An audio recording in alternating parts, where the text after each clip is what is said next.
Hey folks, this is Alonzo, the Godfather of West Coast Hip Hop, and we're back again, y'all. Please like, share, and subscribe, and comment. Today, my guest is a super player in the game, folks. A super player in the game. His name is Paul Stewart.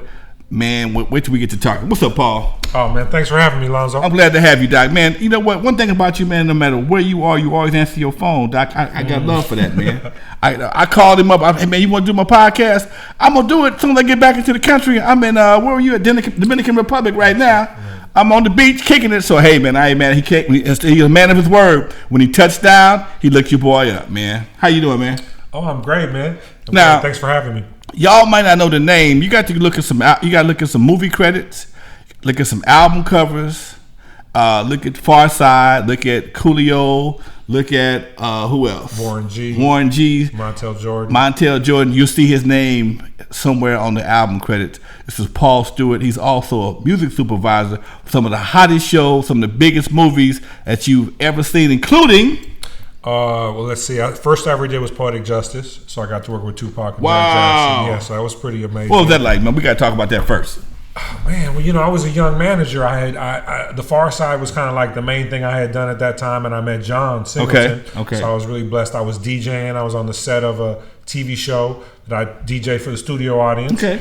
I DJ for a couple TV shows. I had done The Fresh Prince. Did you? Yeah, I did that from the beginning of the first episode after the pilot for like 5 seasons or something. But then I had gotten the Martin show. I did Martin, and then there was a show called Out All Night with Patti LaBelle, and I was on the. I remember that. I was on the set of that show DJing, and John came by to visit an actor or somebody, and he was like, we started talking. At that time, I worked for Cube. I did marketing and promotions for Street Knowledge record label. And I was a young manager. I was managing the Far Side. I was managing Coolio, who hadn't come out yet. And John was like, "I need somebody to music supervise my movies and run my label." And it was a big jump up for me. You know? I mean, Cube's offices were in the '60s, and so I was Crenshaw.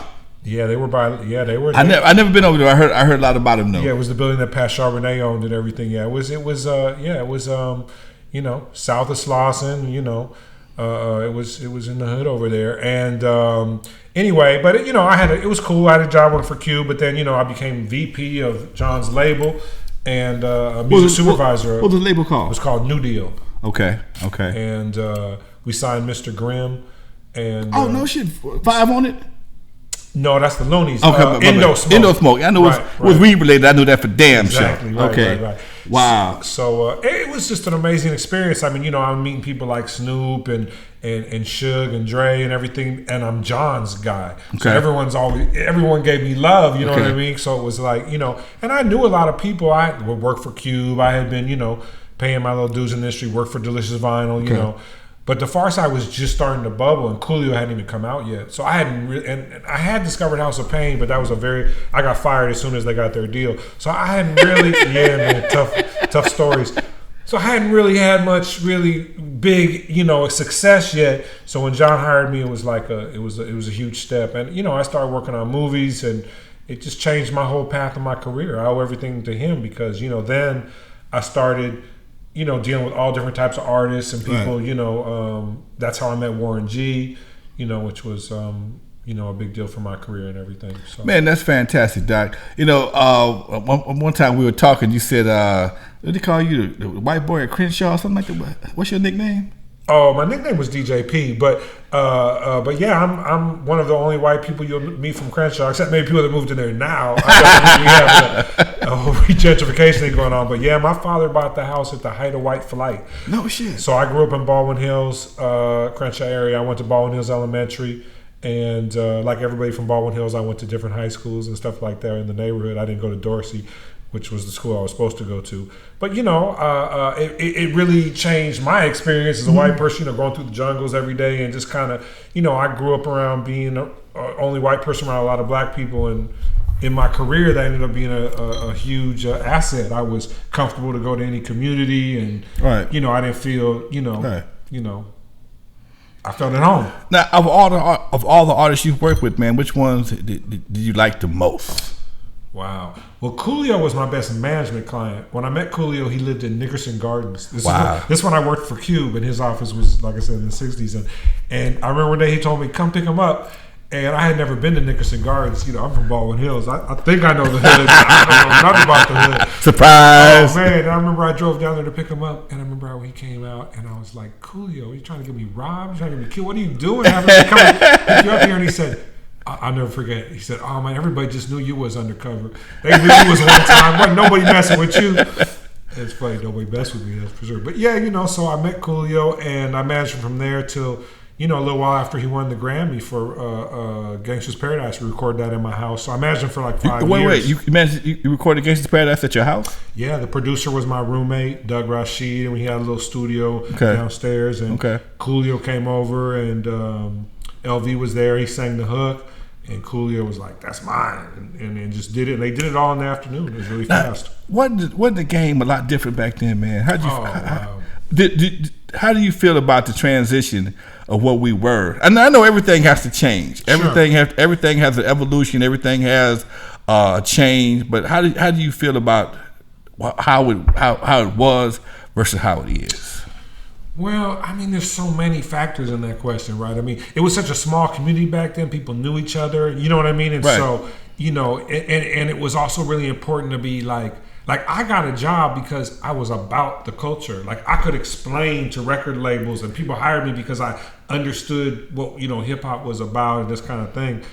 Pretty soon it just became like the business thing, and no one even cared about that anymore. And I think the music suffered, you know, because the culture took a back seat to people that were more just business oriented, that could have been doing anything to make money, but they chose this, you know what I mean? Right. And they weren't necessarily the most gifted or talented at like picking the right, you know, artists or songs or tracks or whatever, you know. So I miss the community that there was and everything. But I love the new opportunities with like the digital. I mean, we did it wrong. Like I learned later from like the Bay Area guys, oh wow, but I never did that. Like we always were like, get a demo and get a deal from the major label. Right, okay. So, you know, it's like we getting what seems like a lot of money, but in the actual picture we're getting jerked. Right. And we don't learn out this till much later. You know what I mean? So we're always sucking at the nipple of the major label. Right. That's how I did it. Right? I was kind of different.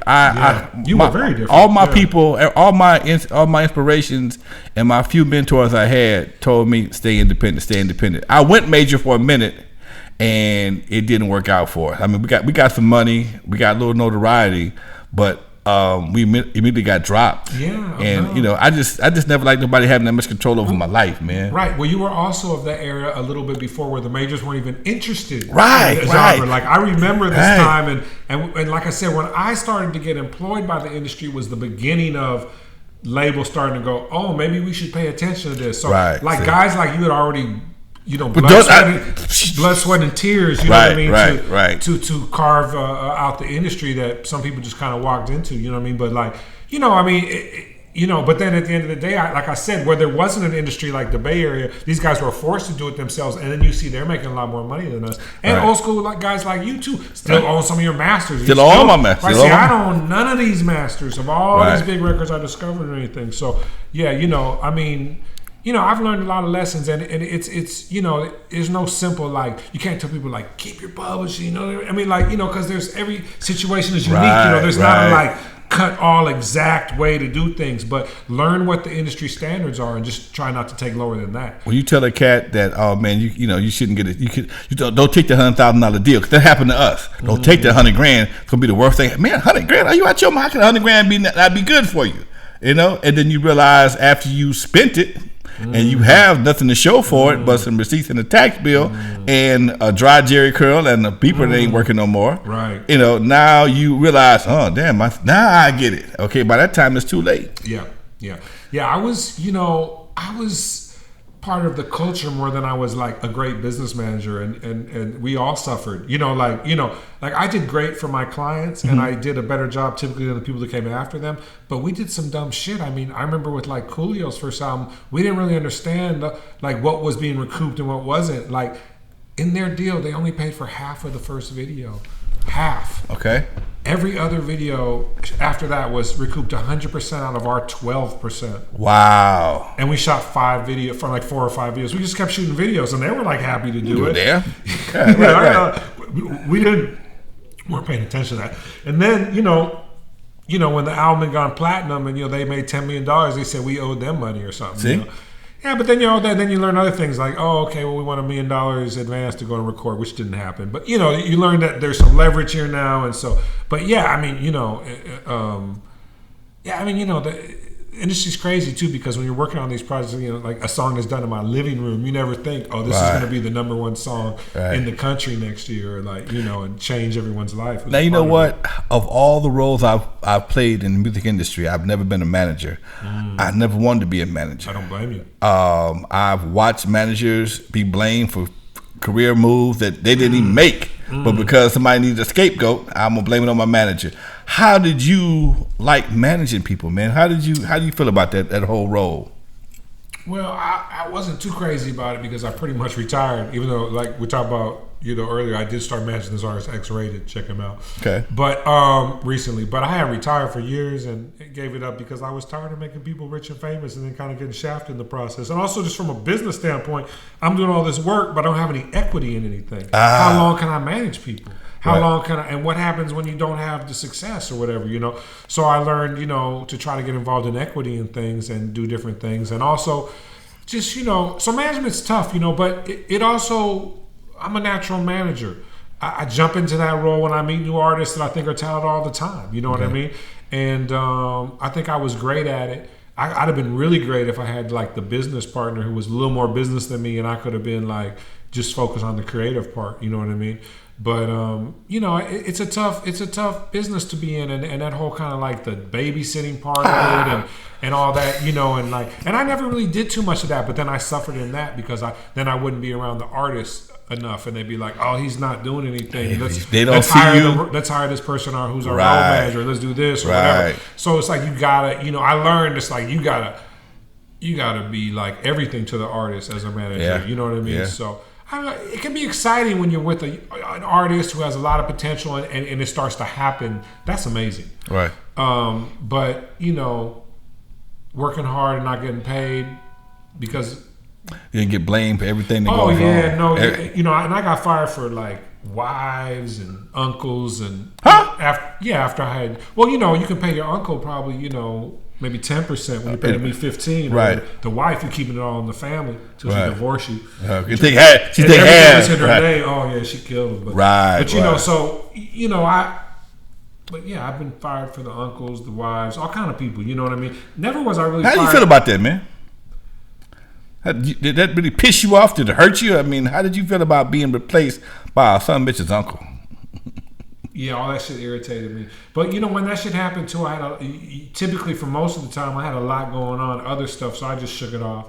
You know what I mean? And that's a Gemini. Yeah, it is what it is, man. It's like I don't want to manage somebody. Don't want me to manage them anyway. I want to get what's mine, but I'm motivated by the creative things and this and that too. So that stuff can be very irritating, and if I had foresight, my career would have been way different. I would have made tons more money, but it is what it is. I'm still hustling and working on exciting stuff right now and doing well, and and able to work for myself and what I love doing. So I'm blessed. Okay.